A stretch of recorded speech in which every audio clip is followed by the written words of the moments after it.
एक दिन एक घर में डिस्कशन चल रहा था कि हमारे घर में फाइनेंशियल बहुत सारी दिक्कतें हैं। पिता ने बोला, माँ भी वही थी, बहन भी वही था, भाई भी वही था। तो भाई ने बोला कि ठीक है पापा, मैं आपका साथ दूंगा। सोचो 9th क्लास में पढ़ने वाला बच्चा कह रहा है पापा मैं आपका साथ दूंगा, आप टेंशन मत लो। उस दिन के बाद से उस बच्चे ने जॉब करनी स्टार्ट करी। दिन रात एक किया।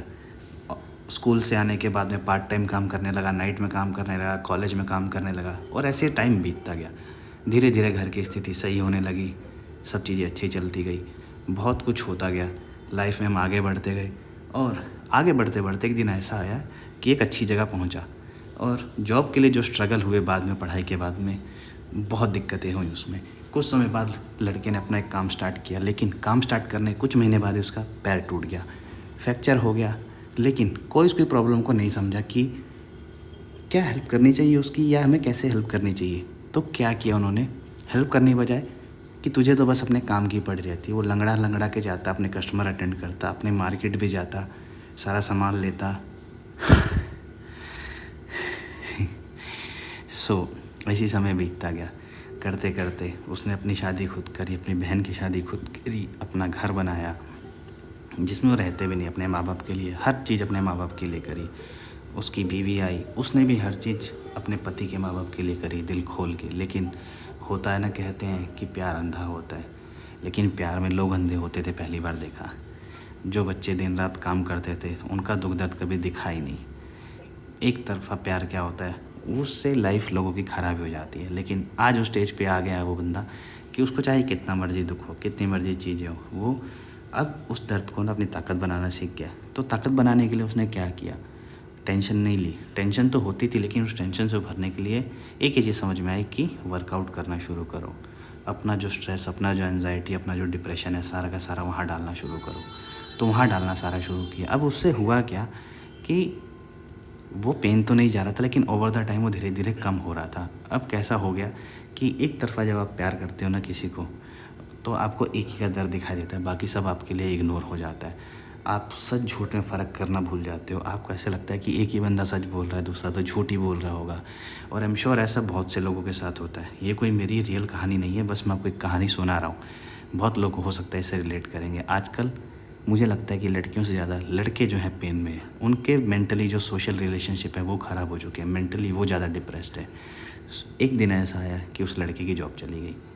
क्या किया उसने उसके बाद, कुछ नहीं। हार मानने के बजाय गार्ड की नौकरी करी, ओला उबर में काम किया, पेट्रोल पंप पे काम किया, दिन रात काम किया। सडनली उसे रियलाइज़ होता है कि वो सीवियर माइग्रेन से जूझ रहा है। अब एक और वो दिक्कत है, उसमें क्या होता है कि दिन भर आपका पूरा हार्ड वाला सर दर्द होता है, आप झेल नहीं पाते उसको। तो अब क्या करे वो, अब उसको भी झेलना है साथ में। और दवाइयाँ इतनी महंगी महंगी आती हैं उसकी कि आप सोच नहीं सकते। शायद 170 रुपये की एक एक गोली आती है। हर दिन ऐसे ही उसको झेल रहा है, आगे बढ़ रहा है कि किसी तरीके से अपने पेन को कहीं पे तो छुपा पाऊँ। लेकिन एहसास नहीं होता, क्योंकि जब आप एक तरफा एक इंसान को देखते हो ना कि वही आपके लिए सब कुछ है, तो वैसी चीज़ें होती जा रही है। बट इतने मैंने ना एक चीज़ रियलाइज़ करी कि मुझे अब इन चीज़ों को ना चैनलाइज़ करना है। तो अब मैं इसको कहाँ चैनलाइज़ कर रहा हूँ, वर्कआउट के थ्रू। बिकॉज दुनिया यार बहुत क्रूअल है। वो एक कहावत है ना, आप जितना मर्जी कर लो नहीं दिखाई देगा। जो कम करता है और रोना ज़्यादा रोता है ना, उसका ज़्यादा दिखाई देता है। ऐसा लगता है मुझे उस लाइफ को जीने के बाद, हर चीज़ पूरी करने के बाद, आज की डेट में भी वो लड़का और उसकी बीवी सब कुछ झेल रहे हैं। लेकिन ना परिवार का प्यार है किसी का। गलत वो सबके लिए है। मतलब किस लिए इंसान गलत हो सकता है। तुम सोचो एक बात, जो एक माँ हॉस्पिटल में एडमिट है, ठीक हो के आ गई है, उसके इलाज के लिए पैसा नहीं है लड़के के पास। दिन रात वो काम कर करके 3-3, 400 रुपये करके इलाज करा रहा है। वो महान नहीं है, उसके लिए कुछ नहीं है। एक दूसरा बच्चा है जो मतलब मेन है, वो जो कह रहा है वो सही है। चीज़ें ऐसी ख़राब होती हैं। मतलब प्राउड है ही नहीं, ना उसकी माँ को प्राउड है, ना उसके बाप को प्राउड है, ना उसकी बहन को प्राउड है, किसी को प्राउड नहीं है। सब बस अपने में ही लगे हुए हैं। मतलब लोग अटेंशन पाने के लिए ऐसा हल कर देते हैं कि फ़र्क ही नहीं पड़ता कि इंसान की ज़िंदगी किस मोड़ पर जाएगी, कहाँ तक जाएगी, कैसे जाएगी और उसका क्या बीत रही होगी उस पर। किसी को आइडिया नहीं होता भाई कि एक आदमी किस मेंटल डिप्रेशन स्टेज से गुजर रहा होगा। क्योंकि उनके लिए तो आसान है बोल देना, सब कुछ मौज मस्ती कर लेना, किसी के आगे रो देना, गा देना, कुछ भी झूठ सच बता देना, और नॉट इवन थिंकिंग कि जो दूसरा बच्चा क्या वो सच बोल रहा है या झूठ बोल रहा है, किस कॉन्टेक्स्ट में बातें बता रहा है, और आप सच भी मान रहे हो। बट जो सब कुछ कर रहा है उसको नहीं। और इसी चक्कर में अब धीरे धीरे अब जो प्रेशर डालना शुरू किया अपने शरीर पे, काफ़ी फ़र्क दे रहा है मुझे। बट हाँ, मेंटली बहुत ज़्यादा जूझ रहा है वो। हर दिन वही रूटीन फ़ॉलो करना, हर दिन आना, अपने आप को स्ट्रॉन्ग करने की कोशिश करते जाना और मेंटली अपने आप को और अपलिफ्ट करते जाना। हो नहीं पा रहा है बट स्टिल भी ट्राई कर रहा है धीरे-धीरे, क्योंकि दिन भर धूप में रहना टफ़ है, रात को सो नहीं पाना, 2-2 3-3 घंटे सोना, बहुत चीज़ें टफ़ होती जाती हैं और उसके बीच में ज़रूरी क्या है कि आप अपने आप को ना किसी तरीके से मेंटली फ्रेश रखें, जो कि पॉसिबल तो है ही नहीं।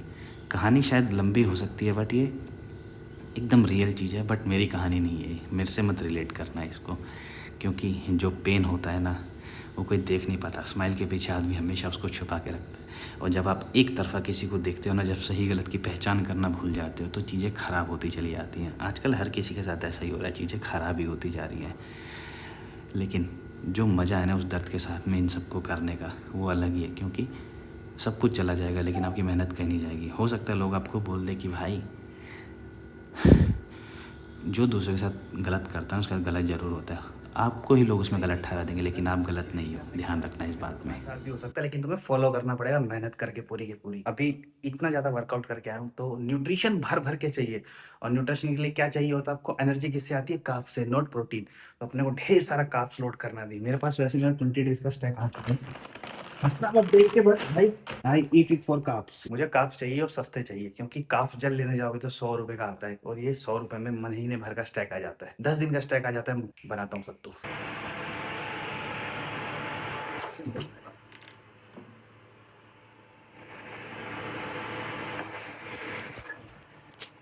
Mentally I am in so much pain. Mentally मैं बहुत पेन, तो शिकायत करने से अच्छा मैं सोचा अपनी ट्रेनिंग पे इन्वेस्ट करता। तो आज से मैं स्ट्रेंथ, स्टेमिना, एंड्योरेंस पे फुल फोकस करने वाला हूँ। आप इंस्टाग्राम पे अगर देख रहे हो तो पूरी ट्रेनिंग जो है उसी के इर्द गिर्द होने वाली है और जो आप पहले फनी वीडियोस देखते हैं शायद वो अब नहीं आ पाएंगे, क्योंकि टाइम मिसमैच हो रहा है बहुत ज्यादा, स्ट्रगल बढ़ गया है लाइफ में। सो खींच के चलेंगे पूरा अपनी भाषा में और जैक्ट बनना है बहुत अच्छे से। एप्स तो नहीं है अभी भी, अपने लिए बना रहा हूँ कॉफी जल्दी से ताकि क्विक एनर्जी आ जाए और कॉफी के बाद सीधा चलते हैं जिम जल्दी से और फुल हार्ड ट्रेन करते हैं। आप भी ऐसी ट्रेनिंग फॉलो कर रहे हैं, मजा आने वाला है आपको भी पूरा। जो लोग हाइब्रिड और हाइब्रिड करते हैं ना दिन भर, हाइब्रिड स्ट्रेंथ एंड्योरेंस, वो नहीं, रियल हाइब्रिड ट्रेनिंग करने वाले, ताकि गैस आउट ना हो, मतलब सांस ना चढ़े कभी भी। ऐसा बनना है अपने आप। कोई रनिंग करा ले, रनिंग कर लेंगे, 100 रेप्स मरवाए, 100 रेप्स मार देंगे, सब काम कर देंगे एक साथ। I had my coffee for the energy. आज के लिए एनर्जी इसी से ले लेते हैं, कल से देखते हैं कुछ इलेक्ट्रोलाइट्स या फिर बेसन के लड्डू या मिलेट्स के लड्डू ऐड करते हैं, क्योंकि प्रोटीन बार्स या एनर्जी बार्स के लिए मेरा बजट नहीं है, बहुत टाइट है, घर पे बनाते हैं। आज हमारा सेशन जो होने वाला है पूरा कार्डियो फोकस और अपर बॉडी फोकस होने वाला है, तो थोड़ी सी स्ट्रेंथनिंग करेंगे, उसके बाद जाके सीधा फुल वर्कआउट करने वाले हैं, जिसमें हमारा मेन फोकस आज रहने वाला है एंड्योरेंस एंड स्ट्रेंथ पे,